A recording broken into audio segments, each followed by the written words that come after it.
Telugu digital media network లో political కేటగిరీలో number 1 కేవలం 72 గంటల్లో 1,50,00,000 వ్యూస్ పైగా పాపులర్ టీవీ నెట్వర్క్.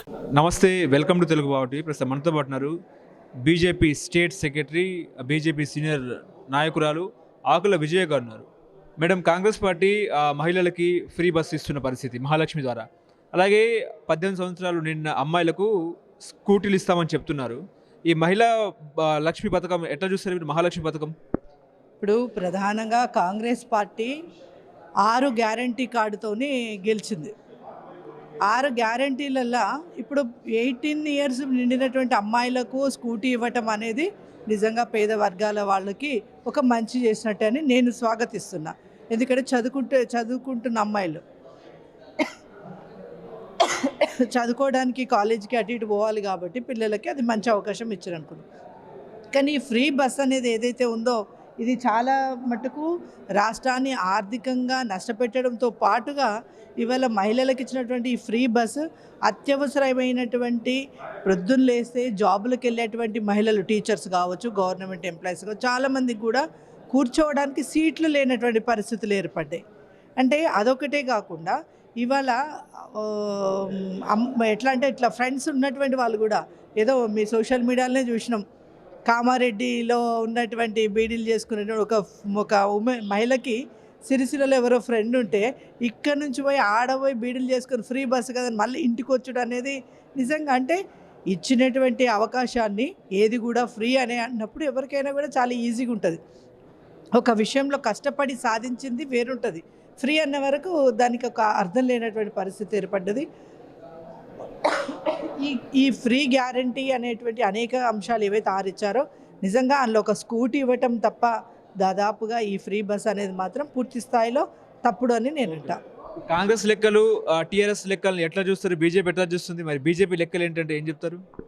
అంటే లెక్కలు అంటే ఇప్పుడు వాళ్ళేమో శ్వేతపత్రం అని చెప్పినారు, ఇటు టీఆర్ఎస్ ఏమో శ్వేతపత్రము, మేమేమో 3 లక్షల కోట్లు అప్పు చేశామని కేటీఆర్ చెప్తున్నారు. అటు సీఎం రేవంత్ రెడ్డి ఏమో లేదు 6 లక్షల కోట్లు టీఆర్ఎస్ వాళ్ళు అప్పు చేశారని చెప్పేసి రేవంత్ రెడ్డి చెప్తున్నారు. ఈ లెక్కలు వాళ్ళిద్దరు చేసిన లెక్కల్ని బీజేపీ ఎట్లా చూస్తుంది?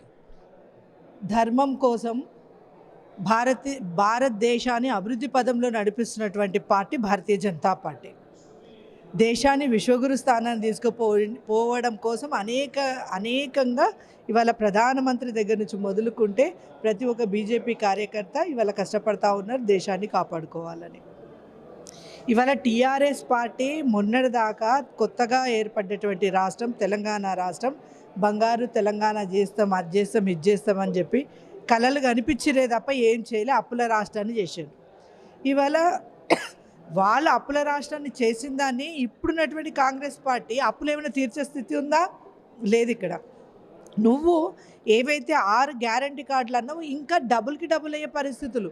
ఇవాళ ఆర్టీసీ మీదనే చూద్దాం, 15 రోజులకే 900 కోట్లు ఎన్ని కోట్లు ఇవాళ గవర్నమెంట్కి నష్టం అనేది ఒక లెక్క సోషల్ మీడియాలో చూసి మేము చెప్తా ఉన్నాం.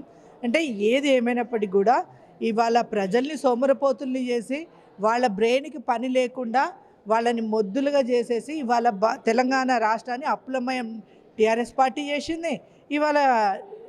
ఇవాళ కాంగ్రెస్ కూడా చేసే పరిస్థితి ఉంది తప్ప పెద్ద రాష్ట్రాన్ని ముద్దరించే స్థితి కనిపించట్లేదు. ఇప్పుడు లోక్సభ ఎన్నికలకు బీజేపీ సిద్ధంగా ఉందా? 100% ఉంది, 100%. ఇప్పుడు ఏబీపీ ఓటర్ సర్వేలో కాంగ్రెస్ పార్టీకి తెలంగాణలో 9 నుంచి 11 స్థానాలు వస్తాయని చెప్పేసి సర్వేలో వస్తున్న పరిస్థితి.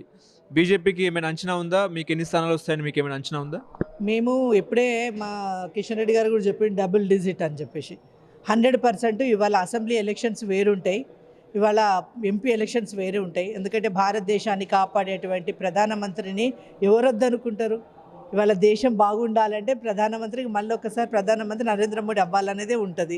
ఇవాళ భారతీయ జనతా పార్టీనే గెలిపించాలని చెప్పి ఈ పార్టీ ఆ పార్టీ అని కాదు, దాదాపుగా మేజర్ పీపుల్ మాత్రం ఖచ్చితంగా భారతీయ జనతా పార్టీకి ఓట్లేసి ఎక్కువ శాతం తెలంగాణ రాష్ట్రం నుంచి డబుల్ డిజిట్తోని ఇవాళ కేంద్రానికి పంపించాలని మాత్రం తెలంగాణ ప్రజల ఆశీర్వాదం మాత్రం ఉన్నది. కానీ మీకు అగ్ని పరీక్షగా మారే అవకాశం ఉందా లోక్సభ ఎన్నికలు? అగ్ని పరీక్ష ఏముండదు. రా చక్కటి అక్షంతలు ప్రజల నుంచి మాకు అందుతాయి, దీవెనలు అందుతాయి.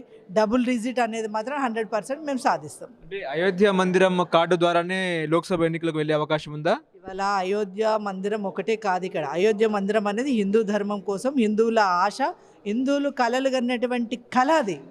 దానికి రాజకీయానికి ముడివేయొద్దు ఇక్కడ.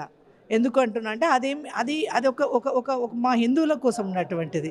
కానీ ఇవాళ పూర్తి స్థాయిలో దేశాన్ని అభివృద్ధి పదంలో నడిపిస్తున్నటువంటి బీజేపీ ప్రభుత్వాన్ని ఎవరు వద్దనుకోరని చెప్పేసి అయితే పూర్తి స్థాయిలో మా విశ్వాసం.